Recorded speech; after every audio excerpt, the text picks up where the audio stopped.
Hello student, आज हम लोग क्लास 12 चैप्टर फर्स्ट वैद्युत आवेश तथा क्षेत्र का एक इम्पॉर्टेंट डेरिवेशन देखने वाले हैं, जिसका नाम है वैद्युत द्विध्रुव के कारण अक्षीय स्थिति पर वैद्युत क्षेत्र की तीव्रता।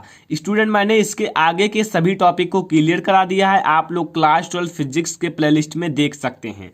आपको इसे समझने के लिए वैद्युत द्विध्रुव के बारे में जानना बहुत ही जरूरी है और वैद्युत द्विध्रुव आघूर्ण के बारे में। ठीक है, तो आज हम लोग इस डेरिवेशन को सॉल्व करेंगे। स्टूडेंट, मैं आप लोगों को एक चित्र बनवाऊंगा। अगर आप लोग इस चित्र को समझ जाओगे तो डेरिवेशन बहुत ही इजी लगने लगेगा। ठीक है, हम लोग पहले एक क्या बनाएंगे, विद्युत द्विध्रुव बनाएंगे, वैद्युत द्विध्रुव बनाएंगे। ठीक है, वैद्युत द्विध्रुव।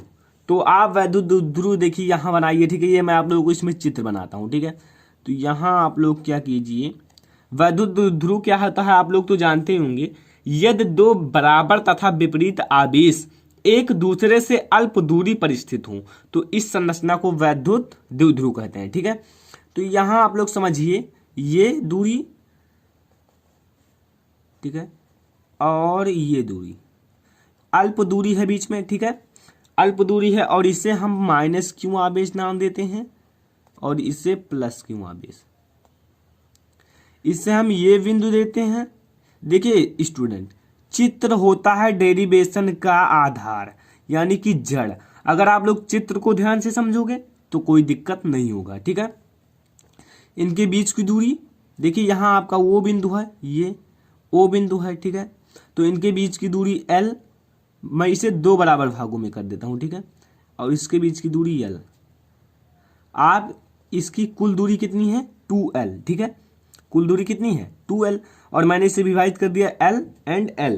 ठीक है, अब मैं क्या करता हूं स्टूडेंट, मैं यहां एक बिंदु P लेता हूं जिस पर हमें ज्ञात करना है वैद्युत क्षेत्र की तीव्रता। यहां मैं इसके बाहर, ठीक है, एक बिंदु P लेता हूं जिस पर हमें वैद्युत क्षेत्र की तीव्रता ज्ञात करनी है। ठीक है, ई हमें ज्ञात करना है। तो ये हमारा P बिंदु है। ठीक है, अब हमें क्या करना है स्टूडेंट कि हमें ये देखिए आपका P बिंदु है। अब ये आपकी जो दूरी है O से लेकर P बिंदु तक, यहाँ आधे से, ठीक है, O से लेकर P बिंदु तक, यहाँ O से लेकर P बिंदु तक R दूरी है। कितनी दूरी है, R। ठीक है, ये O से लेकर P बिंदु तक इसकी दूरी R है।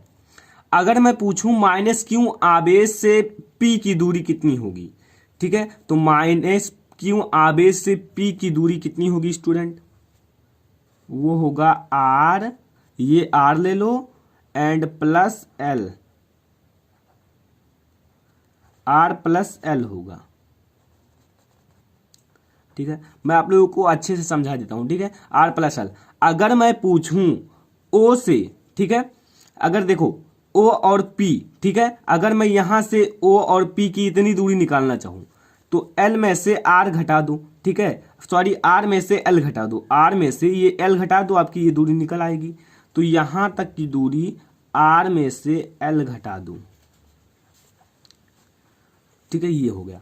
प्लस, अगर आपको प्लस क्यू का निकालना है तो R माइनस एल, और माइनस क्यू का निकालना है तो R प्लस एल। ठीक है, ये चित्र आप लोग समझ लीजिए। मैंने क्या किया है, एक ए बी आपका बिंदु है, इस पर माइनस आवेश एंड प्लस क्यू आवेश, माइनस क्यू आवेश है। ठीक है, इसकी मध्य बिंदु वो है, एंड आपका P है क्या, एक बिंदु यहां से। ठीक है, और इस पे हमें क्या ज्ञात करना है, वैद्युत क्षेत्र की तीव्रता E, और इनके बीच की दूरी क्या है, आधा आधा मैंने कर दिया L एंड L, और ये आपका O बिंदु से P बिंदु तक की दूरी R है, और हमारा कुल दूरी माइनस क्यू से, ठीक है, माइनस क्यू आवेश से P की दूरी कितनी है, R प्लस L, और प्लस क्यू आवेश से P की दूरी कितनी है, R माइनस L।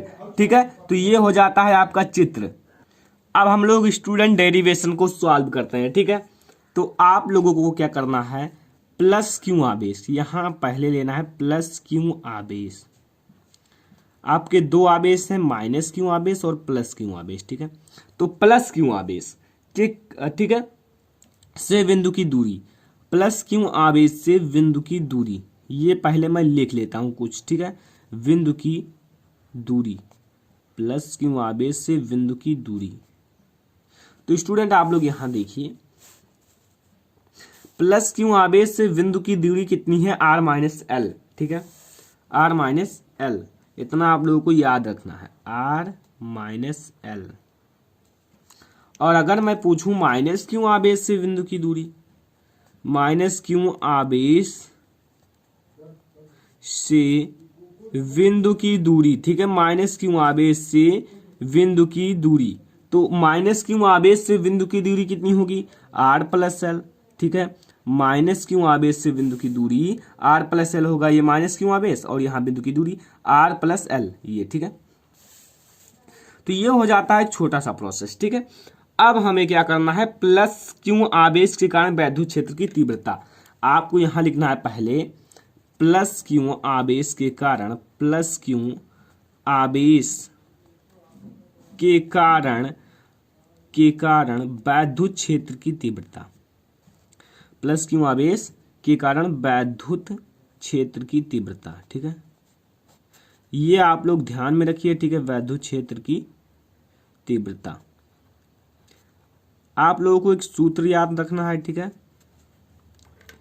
हम आप लोगों को एक सूत्र बताते हैं, उसे याद रखना है अक्षीय स्थिति और निरक्षीय स्थिति दोनों के लिए, ठीक है। E इक्वल टू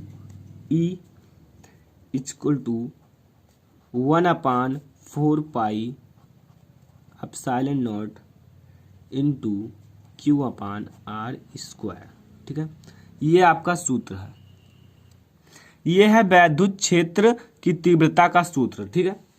अब हमें क्या करना है, प्लस क्यू आवेश के कारण, तो यहाँ दूरी जो है स्टूडेंट आपका r स्क्वायर है, r स्क्वायर के स्थान पर प्लस क्यू आवेश से बिंदु की दूरी r माइनस एल रख देना है, ठीक है, r माइनस एल रख देना है, यही रखना है, ठीक है। तो E equal to 1/4 pi epsilon naught, ठीक है, into Q upon R minus L का होल स्क्वायर कर देना है, ठीक है। इतना समझ में आया। मैं आप लोगों को एक एक पॉइंट को समझाऊंगा, ठीक है। ये आपका समीकरण फर्स्ट हो गया। तो अब हम लोग आगे देखते हैं। अब हमें लिखना है माइनस क्यू आवेश के कारण वैद्युत क्षेत्र की तीव्रता, माइनस क्यू आवेश के कारण वैद्युत क्षेत्र की तीव्रता, वैद्युत क्षेत्र की तीव्रता ध्यान में रखना है, थोड़े थोड़े टॉपिक को, ठीक है, केवल इस सूत्र को रखना है, और मैंने सूत्र को लेने के बाद जो दूरी है उसे रख दिया है, ठीक है। ये आपका L है, ये ध्यान में रखना, ठीक है। तो E equal to 1/4 pi epsilon naught, अब इनटू Q अपान आपका R माइनस एल स्क्वायर है, और माइनस क्यू आवेश के लिए कितना मैंने लिखा है, माइनस क्यू आवेश के लिए R प्लस एल, ठीक है। तो यहाँ आप लिखिए R प्लस एल का होल स्क्वायर, और इससे आप दे दीजिए इक्वेशन नंबर सेकंड, समीकरण नंबर सेकंड। इतना अगर आप लोगों को समझ में आ गया हो तो बहुत ही अच्छा है, ठीक है। अब इसके आगे हमें क्या करना है, एक छोटा सा बात ध्यान में रखना है, परिणामी वैद्युत क्षेत्र की तीव्रता का सूत्र लगा देना है, ठीक है, परिणामी वैद्युत क्षेत्र की तीव्रता का। अब स्टूडेंट ये तो आप लोग जानते होंगे, अगर नहीं जानते हो तो डोंट वरी, चिंता मत कीजिए, मैं आप लोगों को बताऊंगा, ठीक है। परिणामी वैद्युत क्षेत्र की तीव्रता, वैद्युत क्षेत्र की तीव्रता, इससे स्टूडेंट हम लोग E1 एंड E2 नाम दे देते हैं, तो भी कोई दिक्कत नहीं होगा, E1 एंड E2, ठीक है। तो E1 एंड E2, तो आपका ये परिणामी वैद्युत क्षेत्र की तीव्रता का सूत्र होता है E आपका जो बराबर होता है E1 में से E2 घटा दें, ठीक है, E1 में से E2 घटा दें। अब अगर आपका मैथमेटिक्स तेज है तो आप लोग यहीं से घटा सकते हैं, ठीक है, अगर नहीं तेज है तो मैं आप लोगों को बताऊंगा, ठीक है। अब हमें E1 और E2 का मान ले लेना है, ठीक है। तो यहाँ E इक्वल टू आप लिखिए E1 का मान कितना है, यहाँ ऊपर देखिए 1/4 pi epsilon naught into Q upon R minus L का होल स्क्वायर। अब देखिए हमें माइनस लगाना है, ठीक है, ये आप माइनस लगाना है। अब हमें E2 का मान लेना है, E2 का मान देखिए 1/4 pi epsilon naught into Q upon R plus L का होल स्क्वायर। थोड़ा थोड़ा आप लोग समझिए, फिर आप लोग एक बार में ना समझ में आए 2 बार देखिए, 3 बार देखिए, ठीक है। आप लोग समझ लीजिए जरूर, क्योंकि ये आईएमपी है बोर्ड एग्जाम के लिए, ठीक है, बहुत ही ज़्यादा महत्वपूर्ण है। अब हमें क्या करना है स्टूडेंट, ई। अब आपको दो E1 ये है, E2 ये है, ठीक है। इसमें आपको जो कॉमन दिख रहा हो वो कॉमन ले लीजिए। जैसे क्यू कॉमन है 1/4 एप्सिलॉन नॉट 1/4 एप्सिलॉन क्यू, तो Q/4 एप्सिलॉन नॉट आप कॉमन ले लीजिए। अब देखिए इसमें हमें क्या बचा है, ठीक है। यहाँ आप देखिए क्या बचा है, क्यू के स्थान पर 1 बचा है, और यहाँ R माइनस एल का होल स्क्वायर बचा है, एंड माइनस यहाँ भी आपका 1 बचा है, एंड R प्लस एल का होल स्क्वायर बचा है, ठीक है। इतना आप लोग ध्यान में रखिए। अब आप लोगों को क्या करना है, आप लोग जानते भी होंगे, थोड़ा गणित पढ़े होंगे, ठीक है। 4 एप्सिलॉन नॉट इंटू, अब इसे है हम लोग क्या करेंगे, ऐसे रख दें, ठीक है। अब यहाँ माइनस का है, ठीक है, तो आपका प्लस आएगा, R प्लस एल का होल स्क्वायर, एंड यहाँ R माइनस एल का होल स्क्वायर, ठीक है।